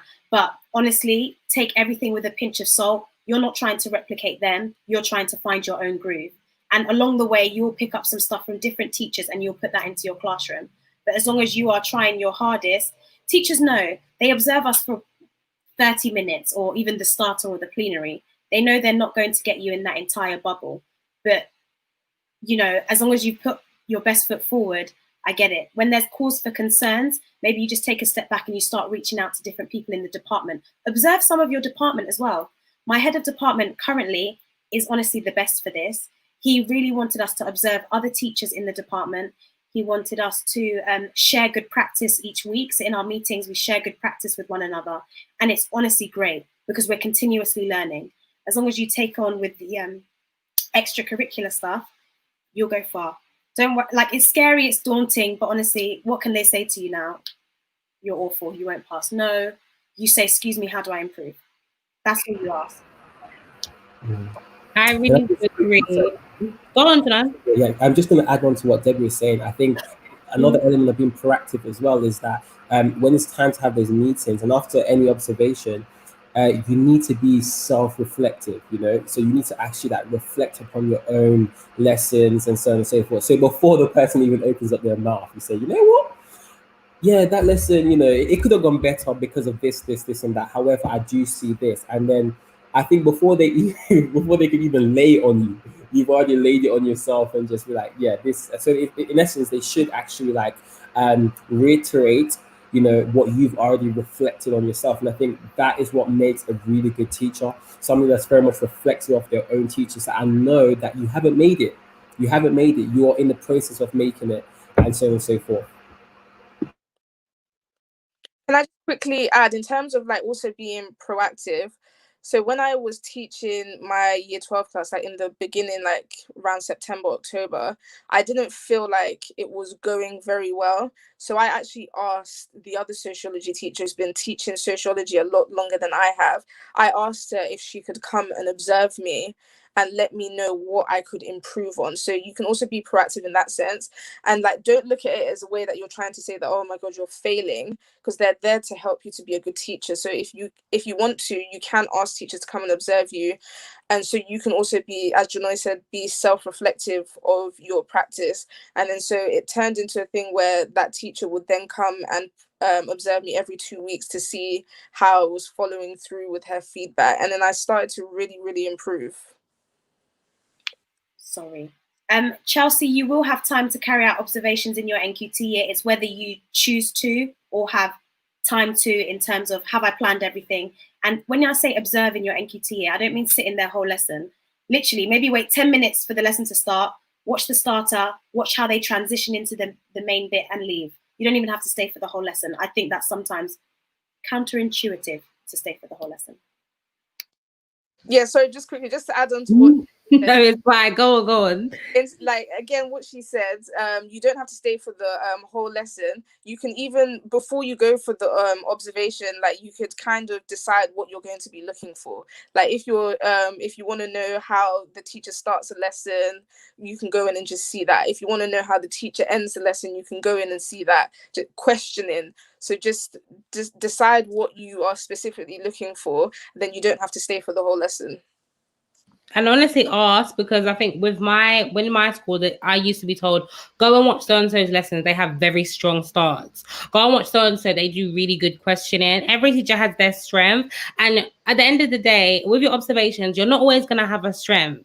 As I've been saying, as I said to these guys, like my weakness was always differentiation. It was something that I really had to work on. Everyone has their weakness. It could be behavior, but you could be really good at differentiation. You could be really effective at planning. And even if you have an observation and you've planned it to the T, you spent a week planning the observation, anything can go wrong. I remember I was having an observation, I planned, had a YouTube video all nice and pretty. Would the video play?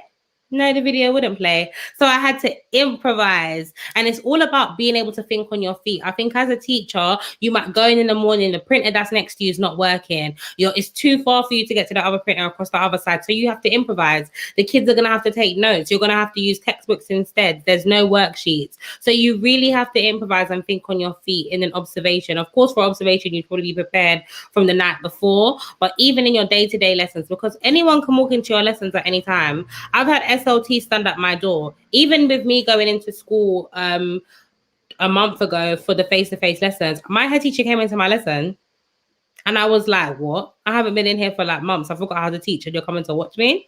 So honestly, anything can happen, but just take it as a pinch of salt, as Debbie said, and move on. Pick yourself back up. If you fall hard on one observation, you're never going to survive in this profession, because someone is always giving you a piece of criticism. Should be constructive, but someone's always saying you could have done this or you could have done that. But honestly, just think forward and you'll be great. That's all I really have to say on observations. So it is almost 3 o'clock, but basically it's 3 o'clock. So I think we're going to run over just a little bit because we want to do a bit of the Q&A. Is there anything anyone on the panel would like to address that maybe we haven't touched on, or you would like to talk about in terms of the NQT or training year before I move on to the Q&A? Anything you've written down that you may say, oh, I really, really didn't get to say anything about that? You're human at the end of the day. None of us have done this before. Let's be honest, even as a PE technician or a teaching assistant, you haven't done this before. Allow yourself to make mistakes and honestly take a breather when necessary, because I could sit here and say, remember, you have a net of people such as your department, but even things like Black Teachers Connect. Make sure you are putting yourself out there to have a support system, because you can't do it alone. Honestly, that's the one thing I wish I really took home. You can't do it alone. Reach out to people in school, out of school, LinkedIn, however. Make sure you're creating a network of people to support you and help you. It's not easy. Let me be honest. It's not easy, but it's worth it. when that one student turns around and says, "Miss, I loved your lesson so much. I went home and told my parents." Honestly, it won't happen all the time, but sometimes it does happen and you remember why you're still doing it. So remember why you're doing it and remember you're human. Take it easy. So yeah, I'll just add to what Debbie said. So again, yes, remember that you are human. Don't put too much pressure on yourself. You're not going to be perfect every time. You're not going to have the perfect lesson all the time either. There, you will have good and bad days, but don't let that get you down. If you have a bad lesson one day, don't let that determine how you are as a teacher. Like I used to do that when I was in my training year, that I used to think, oh my God, I had a bad lesson. Oh my God, I'm a bad teacher. But it's not saying that. It just teaches you to be self-reflective and what you can improve on. So don't put too much pressure on yourself. Learn from your mistakes and just enjoy it, because it is a very enjoyable career. And you need to make the most out of it. It can be hard, it can be difficult at times, but it is also very rewarding and very enjoyable. And lastly, I think what I would say, this is something I started this year, in the past couple of months, but throughout the whole journey, I think it's quite good for you to document. Somebody mentioned journaling. I think that's a really good thing, just kind of like, lay out all your thoughts. But something I really started this year was creating an online folder where I store all the messages and emails that I've got from parents saying how much they value my support and so on and so forth. And whenever you find that you're in a moment of low, you can always go back to that folder. It could be a actual physical box, that you write all your notes down, but have something stored up where you go back to that time and you can just reflect over the fact that, wow, like I am a good teacher. I just had a bad day. I still belong in this career. And just understand that there is a place for you in this career. You're needed. The kids need you, and yeah, just uplift yourself. Thank you so much, guys. So, for everyone that's here, we had an overwhelming amount of questions submitted, like over 50 questions. Of course, we won't be able to get through all of them. So I'm going to pick out about 5 to 7 for us to look at some of the things that have cropped up quite a lot. And so I think someone else just put it in here as well. Social life and stress, work-life balance. We're all off work at the moment, but all of our friends are working. So I want to go on brunch and have a few cocktails, but they're telling me they've got a 9 to 5. I'm saying, hey, just take the day off. But how do we manage a work-life balance? Have you been able to really crack that? Genoa, I'm going to come to you first. So how have you managed the work-life balance? Is it possible? What tips would you give to people? So I had to learn that I needed a work-life balance. I think for me, during my training year, I was that person that was staying until 7 p.m. at night. I do not recommend anyone doing this, but for me, that was that was what I was doing. The first thing when it comes to work-life balance is just deciding what works for you as a teacher. I always say that work-life balance is such a subjective term, because my work-life balance would be different to another teacher, another colleague, who has kids, who's married, who has other responsibilities. I live at home, I don't have kids, I'm not married, so it's just me, right? So that's fine. I'm not, nobody's waiting on me, and so on and so forth. So my work-life balance is going to be different. So I think to kind of summate that, you need to find out what works for you. As a teacher, I like to come in early and then I leave school early. I do not stay late anymore and so forth. But I do know some people who decide to leave, early once a week or so on and so forth. But I think when it comes to work-life balance is, know what works well for you. It's like when you're planning or for the month and so on and so forth. Like, don't just write down what you need to do, but write down the things that are your non-negotiables. So my non-negotiables is the fact that I will not stay past 5 p.m. or I'll not stay past 4:30. My non-negotiables are on a Friday, I'm leaving at 3 p.m. Right? So, and then you just plan around that. And I think when it comes to work-life balance, you have to be very strict with your timing. Very, very strict with your timing. One thing that used to work for me is that my classroom is not a social club. Like I definitely try to navigate into somebody else's classroom, because I know, like, once the club is in my classroom, that free period is gone. So I think kind of separate. there's a time I used to eat at my desk, you know, like, and then like whilst marking or answering emails, you know, on my break, I go to the classroom, I stay there until the end of lunch, and then I come back to my classroom. So I think it's just all about being, you know, strict on yourself, strict on your time, and also being honest with yourself. Yeah. Lovely, excellent. So yeah, I would agree with all of that. Just know that in your training year it will be hard initially. We're not saying that you're going to be able to, you know, plan all of these lessons, party on the weekend, be fine on Monday, everything. You're going to feel a little bit overwhelmed, but you need to be able to have that balance with your work life, because you'll burn out. You'll burn out during your training year. And if you burn out in your training year, your NQT year will be even harder, or you might not even make it to your NQT year because you managed to burn out so hard in your training year, you want to leave the profession. So really just put yourself first. And also when you're looking for that job in your NQT year, ask your school, how do you support teacher well-being? What do you do for your staff to support their well-being? How do you go about that? And if they begin to stutter, it means that they don't even worry about teacher well-being, and that's not a part of their ethos. I like a school that their ethos is teacher well-being. Good, happy teachers means happy kids. Miserable, tired teachers means miserable kids. So for me, just go and ask them, how do you support your teachers? How do you ensure their well-being, and move forward? But it's all about balance. It's all about trial and error. You won't get it first time, but you definitely will get a work-life balance. So thank you so much for that, Genoa. A consistent question we've had is about managing university assignments alongside the PGCE year. Normally you get 2 assignments. You can get it on Teach First as well, on School Direct. So does anyone want to touch on how they managed their assignments whilst also being a trainee teacher? Because I didn't manage.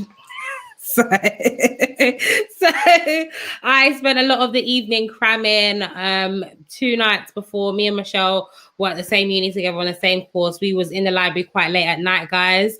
One thing I would say to you is that if you have to collect evidence for your assignments, collect that before. That's a mistake that I really made. I didn't collect my evidence. I didn't collect my lesson plans.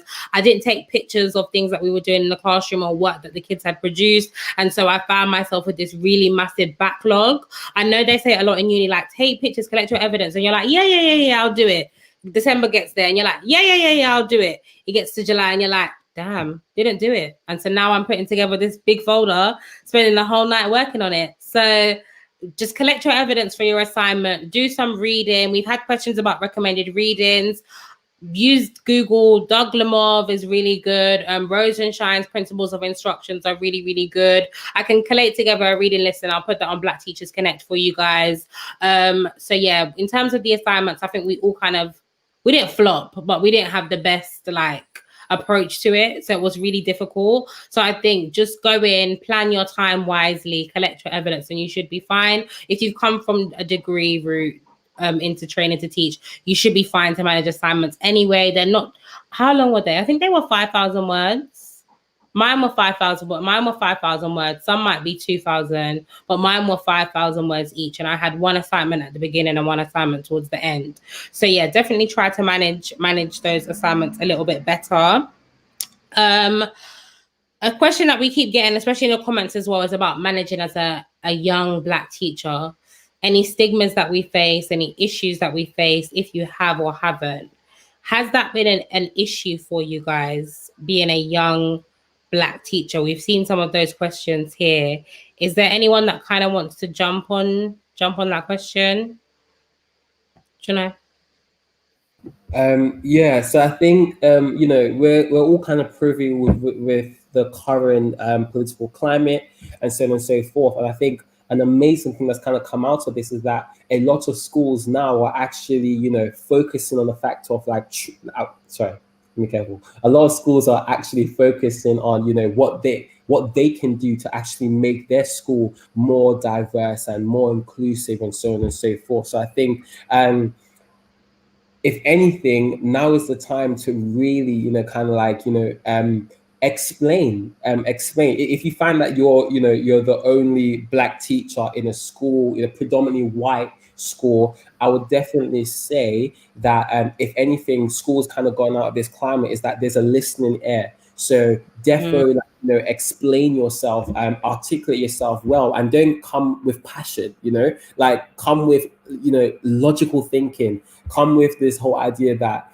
I know this is what's happening. If it's possible, could we do this, and it could be down to like changing the reading list on a curriculum and so on and so forth. And I think be fortunate to kind of work in I'm fortunate to kind of work in a school that's been attentive. They've even allowed myself and another colleague to really kind of lead a curriculum, a new curriculum on race in Britain, in citizenship, which is amazing. I would definitely say as well, like if you find that you're working in a school that isn't necessarily inclined to give a listening ear, it could be possible that you need to, try and find somewhere else. But this is a poignant conversation that's happening right now, and I think schools need to listen. And if you are the only Black teacher, I'd say, is that represent, the conversation well, articulate it well. Lovely. Debbie, Michelle, anything to add on? Johnny, that was really good. So thank you. I don't like in terms of I don't think I've received any stigma towards me. I don't think my colleagues have been racist or anything towards me. Hopefully not. But I think being the only Black member in the department, both PE departments that I've worked in, apart from the school, which was based somewhere else, they've been nice, I guess. Like I can't really comment, but I remember it heavily impressed upon me that I hadn't spoken up about the Black Lives Matter movement in terms of, we have Black kids at our school. I myself am a Black teacher. Am I just going to sit there and act like nothing's happening? And these kids will probably be like, oh yeah, they'll look back in 10 years time. Oh yeah, remember when the Black Lives Matter happened? Miss Fowie Bear was just sat there. She didn't even say anything. And for me, that is a disservice. So I said, hi, are we doing anything about Black Lives Matter? Can I get a presentation out? Can we do something? Can we make people aware of what's going on, so on and so forth? And they've given me the room to do that. So I think my school is very supportive, very encouraging. It's just being able to take that step when other people around you may not take the step. Do you know what I mean? So it may not be for everyone. It may not be easy for everyone. But know, if you're working in a supportive school, the school will support you, even if they don't share the same skin color as yourself. So I think for me, not in my current school, but in previous schools I've worked at, it's like as a teaching assistant, I definitely experienced situations where people, like members of staff, would like make comments that could be seen as like prejudice or like ignorant or racist, and they used to say, and I never really used to speak up on it. I don't know, I never used to feel like I could speak up on it, like as a teaching assistant. So now in terms of like the current climate, I made sure, and as Debbie had said, that you don't want the kids to look at you and think, oh, like my Black teacher didn't say anything, she didn't stand up to anything. So I definitely made sure that, like, I spoke to the head of PCSHE and I said, well, in light of the current situation, here are some resources, here are some ideas that we could be doing for PCSHE. And like I sent her a whole PowerPoint that I'd found online that people were using as well, information and stuff that she could use. And then she made like a whole like lesson plan, a sequence of lessons for the kids to do during lockdown based on Black Lives Matter and racism and how to educate themselves about race, which was really good. And so like I've definitely made it my goal, like definitely in the next teaching, like this year, I will definitely be more vocal about these things and contribute to the conversation as a Black teacher. Thank you, Michelle. Thank you, Debbie and Genoa. So those are kind of those experiences I think of a lot of Black teachers recently, especially in light of recent events. And so thank you for sharing that. So the last two things I just want us to touch on, and then we're going to wrap up because we've been talking for ages. And this isn't a lesson. I'm joking, guys. So subject knowledge and accepting a job that's not in your specialism, especially if there's no other job out there.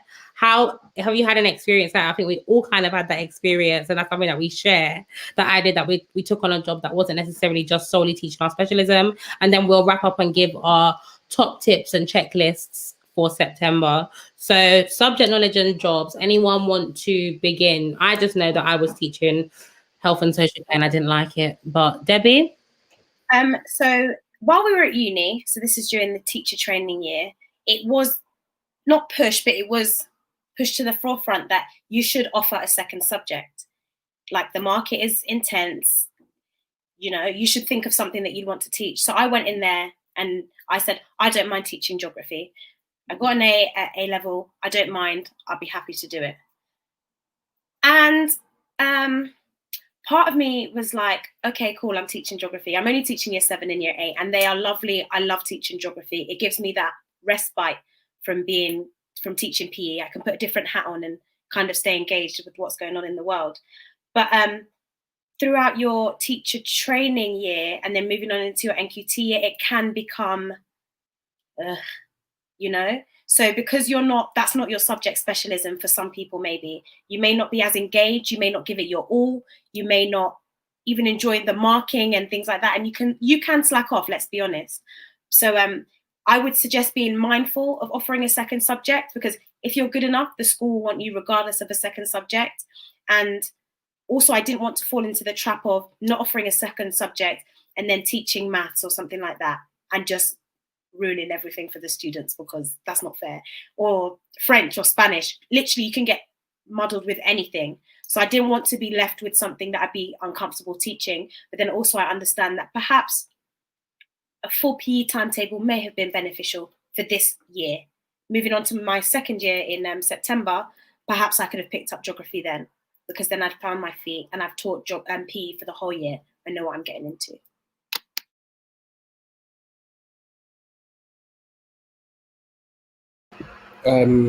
So I work in a department where, you know, you can't only teach one subject. So I think for my PGC, we were actually prepared, you know, and I definitely remember having lessons where he said, guys, you're going to have to learn to teach another subject that comes with citizenship. So I think for me, I value having another subject because it's rewarding. It also, you know, allows you to kind of learn something as well. Like, you know, especially if you're solely focused on your subject, you know, your subject's specialism, I would say it can become a bit tedious. But nonetheless, I don't think you should necessarily take on that responsibility if you don't want to. I definitely believe that you don't need to kind of prove, you know, how much you want to be at a school. So by almost giving yourself away, like, I think find yourself, find your feet, and then once you're comfortable, then you can offer, you know, something. It may not even be like a second subject. It could actually be like an enrichment program, you know, that you could do alongside your subject, an after school program, and so on and so forth. But I'm a firm believer of finding your feet first, and then once you're comfortable, then you can start taking the steps to become more active in your school community.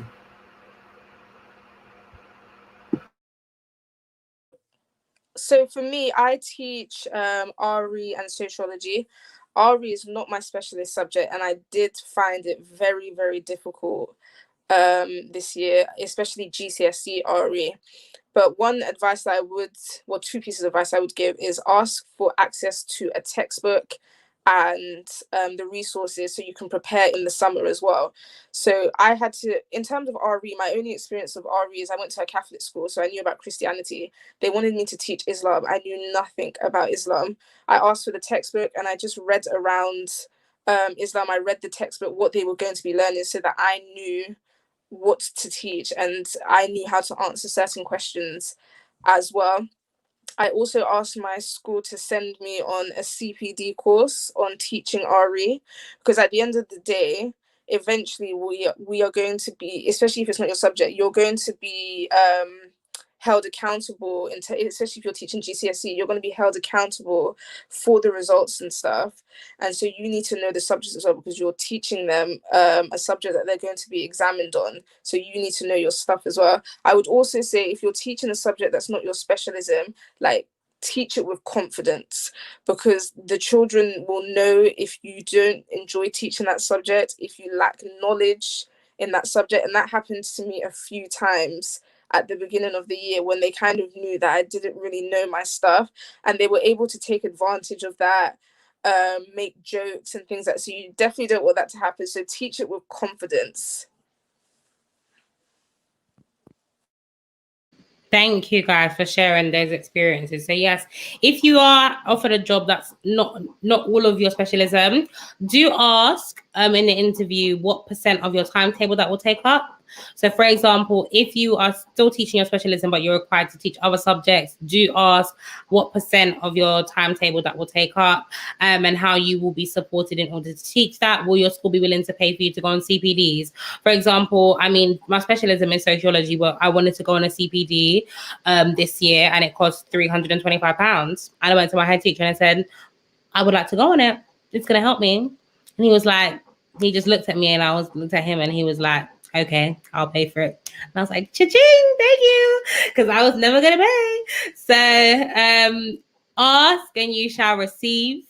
Ensure that you know what you're fully going into. Read your contract before you sign it. And sure, if you aren't sure about certain things in your contract, get someone else to read it, especially if you're going to work in an academy school where they could do things a little bit differently. I always say read your contract fully, and get a second opinion as well, because there are clauses in the contract that can say you might be required to work elsewhere, you might be required to work outside of your subject. And so really you've got no backing if you sign the contract and it says that.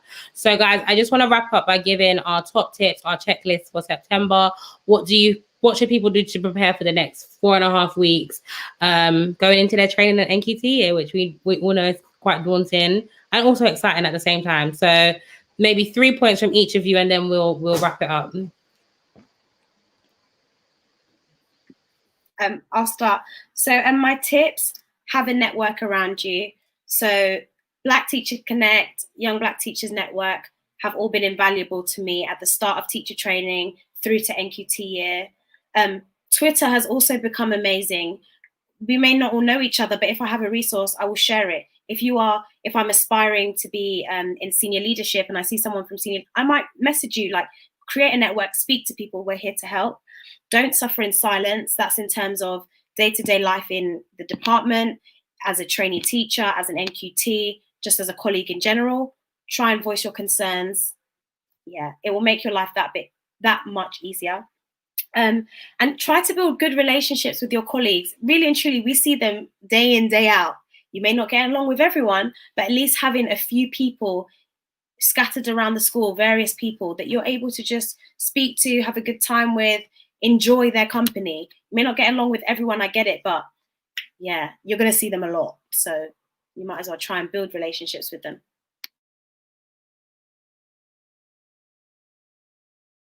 I don't have much to say other than, again, build yourself a network, build yourself a community, somebody or something or a group of people that you could literally just, be transparent with and be yourself. And that's your good self and your bad self. Sometimes you'll be so frustrated along the year. So it's good to kind of have a network that you can, be so open with all of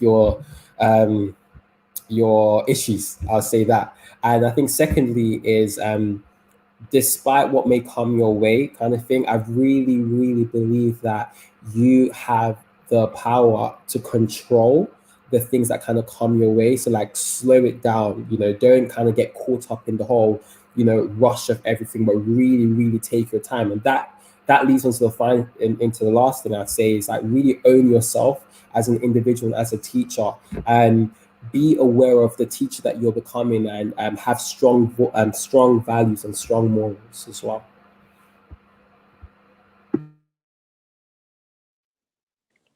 So my top 3 tips will be, so firstly, I'd say always take care of yourself. So make sure that you prioritize well-being, because as a teacher and being so busy, sometimes you can forget to take care of yourself and look after yourself. But to be a good teacher, you also need to be happy and you also need to be well. So make sure you take care of yourself. Secondly, I'd say use the resources that are available on things like EduTwitter, Facebook groups that are tailored to your subject as well. It's so helpful. You find so many resources, so many activities. there are so many people out there willing to give you advice on anything that you're stuck on, or lessons and things like that.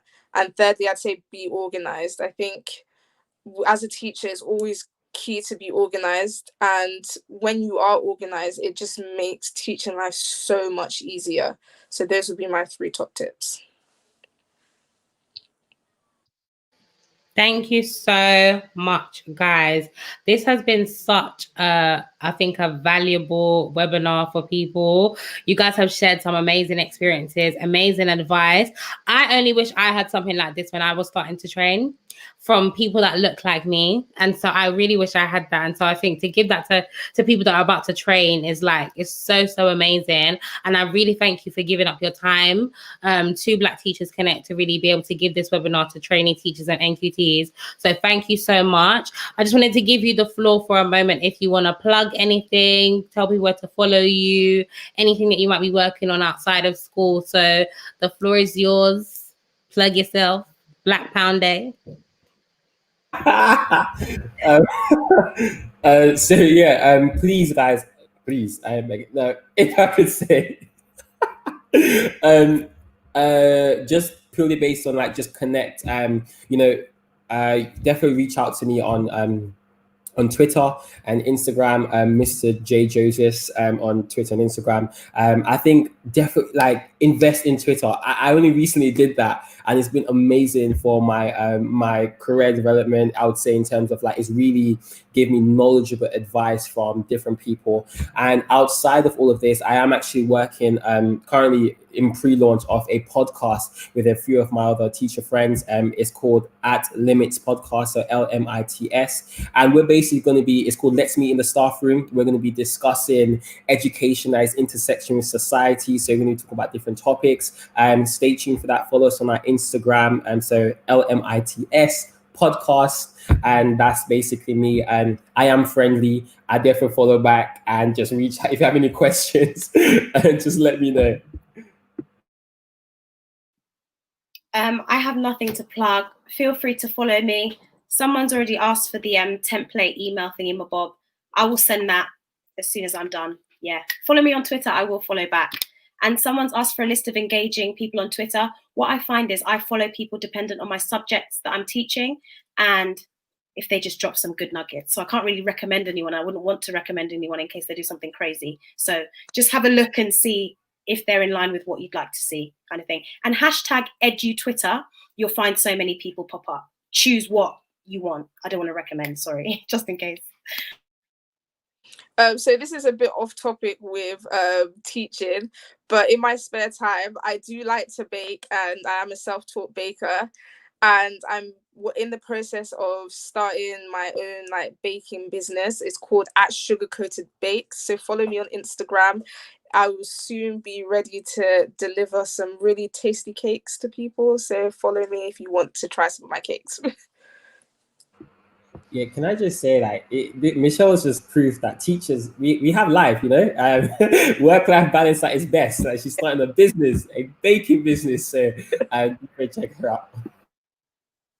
Thank you so much, guys. And just as usual, follow Black Teachers Connect on Instagram. Join the Facebook group if you haven't already. Set yourself up for your NQT year so you can meet like teachers. We've got over 100 members in the Facebook group, so please do join. I'm hoping to maybe put together a few more things for you guys based off of this webinar. You've given me a few ideas, and we'll come back to the drawing table and give you something soon. But thank you so much for joining. Leave feedback on Twitter. Please comment on Instagram. Give us feedback. Give the panel some feedback. It's always good to hear it. And yeah, guys, enjoy the rest of your day. So I'm gonna just say thank you to Ria. I'm not sure, you guys, because without her, we wouldn't even have this platform to speak. Thanks, guys. These nuggets. So thank you so much for having us all, Ria.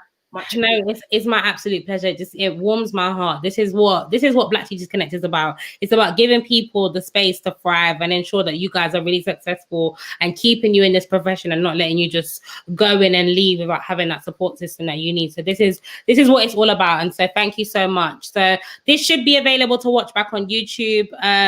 So it should be up on our YouTube channel. I'm gonna end the broadcast now, and we will see you later. So thank you very much, guys, and take care. Take care. Bye-bye.